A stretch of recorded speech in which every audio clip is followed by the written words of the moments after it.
Hey, folks, Coach Simmons here. I'm gonna get right into it today. No introduction. I want to ask y'all the question that everybody's been avoiding all day today. Usually, we come back from the weekend, Colorado game, win or loss. We're bombarded with documents and videos and opinions from the mainstream media. Usually, Stephen A. Smith has some kind of ideal, or Shannon Sharp has some kind of retort. Well, after that game on Friday, I believe, in Washington State, where they literally quit.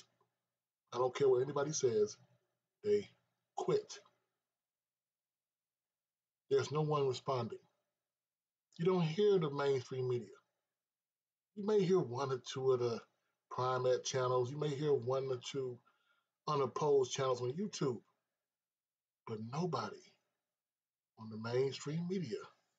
And I have scoured all day. Maybe I'm missing something. I looked all through YouTube. I looked all through every single thing I could possibly find. Nothing. Why is that? I asked you before if I was the only one to ask this question, and people were talking trash, talking about, well, he's just a sore Jackson Tate supporter. No. So I told y'all before, and I tell y'all again, I am unaffiliated. My HBCU didn't have football. I liked football. And this right here, what I saw on Friday, was not football. I asked you before, is Coach Prime being set up for failure? As you see the amount of kids who are leaving or decommitting, as you will, from the precious offensive line, which is, as we saw the beatdown that Shador has been taking all year, you should recruit nothing else but D linemen and O linemen first. But get back to the subject. How long so he's on the hot seat? See, they're already not talking about you. I mean, we literally had a show on Friday, Thursday, the day before the game with Washington State. Molly Querim and Sean McCoy, Shady. We're talking about this has been a successful season for Deion Sanders, on and off the field, because they only won one game the year before. And this year, they won 4. Except when you look at, man, their own conference. Like, seriously, look at their own conference. Look at Arizona. Arizona last year was a bottom-dwelling school. This year, they're in the not playoffs. Good Lord, no. Take that back. They're in the bowl game. They're bowl eligible. Look at other schools who have made the jump. Hell, look at James Madison. Hell, you want to go further than that? Look at the Sun Belt in general. You have Liberty, Conference USA. Liberty and Conference USA, you have all these schools, New Mexico State, Jacksonville State. So are you saying that the talent they had a year prior was greater than Colorado? No, it was not. But these schools are 9-3, 8-3. Before you go any further and cracking back talking about, no, that's nothing to smile at. Colorado was 9-3 or 8-3 right now. I promise you, you'll be putting them into a major bowl game. If they were 11-0 like Liberty is, major bowl game.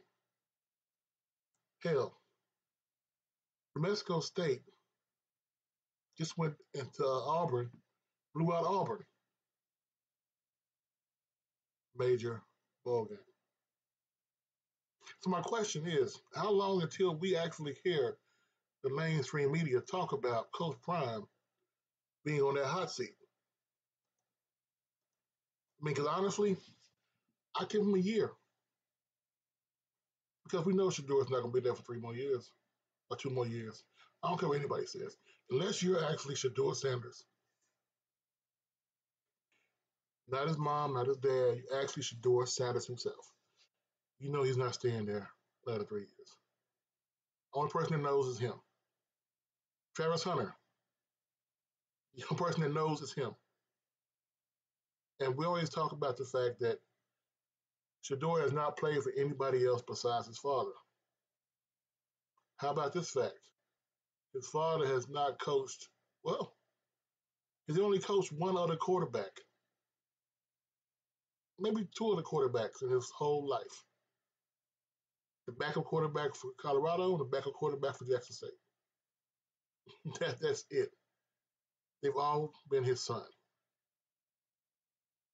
So do you think there's any chance in 2 or 3 years of Colorado being built up so much that they find a better quarterback to fit their system than Shedeur Sanders? Let's put it like that. Shedeur Sanders is creating the system at Colorado. You're saying that Coach Prime is going to find a player who better fits the system Shedeur Sanders created than Shedeur Sanders. You're going to find a better receiver / cornerback than Travis Hunter. Better safety than Shiloh, Cam. I give it a year. I said it previously.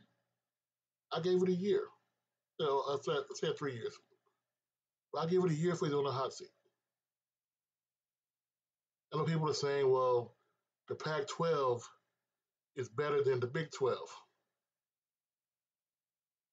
True. Big 12 has schools like Kansas State, Kansas, Oklahoma State, Baylor, TCU, BYU, people like that. Utah, I believe, joining up. But you got to realize something, people.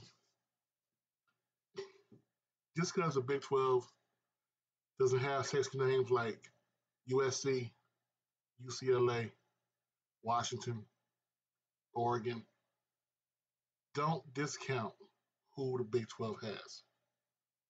Going into next year is all new. They've had a year to see you coming. They may not have Louis luggage, but they got Carhartt. They got Dickies over in the Midwest. And they're going to outwork anybody you have on your roster. It's the same way UCLA did, the same way, I hate to say it, Utah's about to do next week. So like I said, we've already seen the lack of response from the ESPNs and the Fox Sports News of the world. If Coach Prime goes to another year, one more year like this, or even if the year comes back and he's at, let's just say, 2 more wins, say 6-6, bowl eligible, the hot seat will be warmed up. Coach Prime likes to say, I don't fall for peer pressure, I pressure my peers. He has built everything up the pressure on himself, which is what he's always liked. He's loved it. He'll smile at your face, shake your hand, and say, watch me work.